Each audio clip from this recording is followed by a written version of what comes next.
Les essentiels du sport de retour aujourd'hui mardi depuis les cycles Ibanez avec Julien Ibanez. Bonsoir Julien. Bonsoir Rémi. Alors aujourd'hui on va parler d'un sujet qui t'est cher, il s'agit des batteries parce que c'est vrai que l'électrique, on en a parlé hier lundi, c'est en vogue et effectivement c'est éco-responsable et c'est un sujet vraiment qui t'est cher et t'as découvert un jeune homme qui t'a vraiment beaucoup touché. Tout à fait, j'ai découvert Nathan donc voilà effectivement donc Nathan s'occupe des batteries de vélo et autres et voilà moi je tenais absolument à ce qu'il soit avec nous voilà parce que c'est un sujet qui me tient à cœur et le recyclage des batteries, tout ce genre de choses voilà donc il va nous l'expliquer mieux que moi mais surtout voilà, il est tout jeune et c'est surtout ça, c'est ça qui est formidable, c'est qu'il poursuit encore ses études, c'est ça. Hier il était en partiel exactement et aujourd'hui il est avec nous. Voilà, et il a déjà monté sa structure avec son papa qui l'aide évidemment, il a déjà reçu des prix, enfin bref, il va tout nous raconter. Nathan, bonsoir. Bonsoir Rémi. Alors Nathan Pierson, je tiens à donner ton nom de famille parce qu'on avait déjà eu l'occasion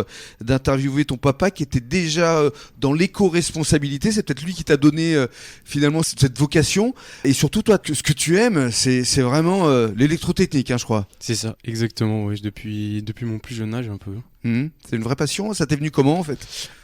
Ça m'est venu, on va dire, depuis le lycée. Donc j'avais déjà un petit vélo électrique que je bricolais. J'en voulais un plus puissant forcément. Et c'est de là après que j'ai acquis de plus en plus de connaissances dans le milieu.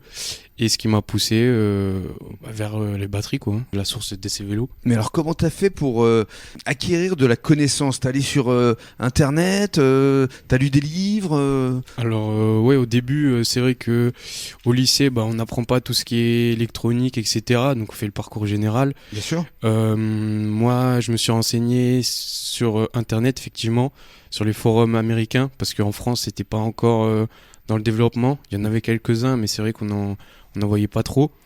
Donc la plupart de mes connaissances là-dedans, c'est que sur internet on trouve tout. Donc autodidacte. C'est ça, exactement. Et alors, donc tu as démarré de façon artisanale, j'ai envie de dire, et puis après tu as essayé de monter en gamme. Tu as eu justement ton papa, tes parents, ils t'ont aidé, ils t'ont soutenu dans cette montée en puissance, j'ai envie de dire. Oui, c'est ça, parce que donc ça se faisait au début dans le garage, chez moi. Donc un peu galère, après avec manque de place, etc. on commence à accumuler. Et donc c'est vrai que j'ai vu qu'il commençait vraiment à y avoir de la demande. Et on a essayé de répondre présent, quoi. Parce que t'as commencé quoi, avec un vélo, ensuite t'as fait un scooter, enfin t'as essayé de encore une fois monter en puissance, trouver des batteries de plus en plus performantes. Ouais, c'est ça. Donc sur le vélo, c'était des petites batteries. Après je suis passé sur scooter électrique où là on commence à partir sur une gamme un peu plus supérieure. La capacité de la batterie n'est pas la même, la tension, etc. Donc même les méthodes de fabrication sont pas les mêmes.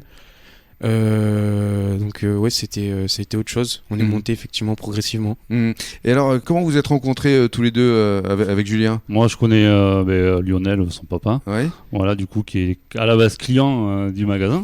Voilà, après on a sympathisé, voilà, on travaille un petit peu pour les produits que fait Lionel et les produits bio, voilà, qu'on utilise un petit peu à l'atelier. Voilà, c'est notre petite partie écolo sur l'atelier. Voilà, et après du coup voilà, j'ai découvert Nathan via son papa. Ce qui est formidable, c'est que des clients qui viennent te voir, qui ont besoin justement de reconditionner leur batterie, tu peux leur présenter. Voilà, on envoie directement, on donne le contact de Nathan. Voilà, après le client prend contact directement avec Nathan. Voilà, et après Nathan gère, parce que nous on est vraiment ferme. J'ai pas la prétention à faire ce genre de choses, et voilà, c'est un métier à part entière. Ouais, c'est très technique. C'est très très technique, et voilà, donc il faut laisser faire les gens qui savent faire. Et donc tu as créé une structure il y a quoi, un peu moins d'un an, au mois de mars de l'année dernière? Oui, effectivement, 2022. Et juste, t'es âgé de quel âge, Nathan? Moi 20 ans. 20 ans. 20 ans, ouais. Et déjà à 20 ans à la tête d'une structure en poursuivant tes études, c'est pas trop compliqué, parce qu'en termes de timing, en termes de temps, parce que c'est compliqué à concilier les deux, non? C'est vrai que là, oui, ça devient compliqué. Surtout que là, en plus, en période de partiel, effectivement, où il faut réviser les cours et en même temps répondre aux clients. Pour l'instant, je suis tout seul à produire. Bah oui. Donc, surtout peut-être de plus en plus de demandes. Ouais, c'est ça. Ouais. Et puis les partiels, c'était hier. C'est ça, et c'est pas fini. Ouais. Et ça s'est bien passé au moins? Ça va. C'est cool. Très bien. Dans le cadre de la deuxième intervention, tu vas nous parler effectivement de ton activité à travers ta structure NP Batterie, forcément, pour Nathan Pierson Batterie. Exactement. Simple et efficace. C'est ça. Ouais, tout de suite.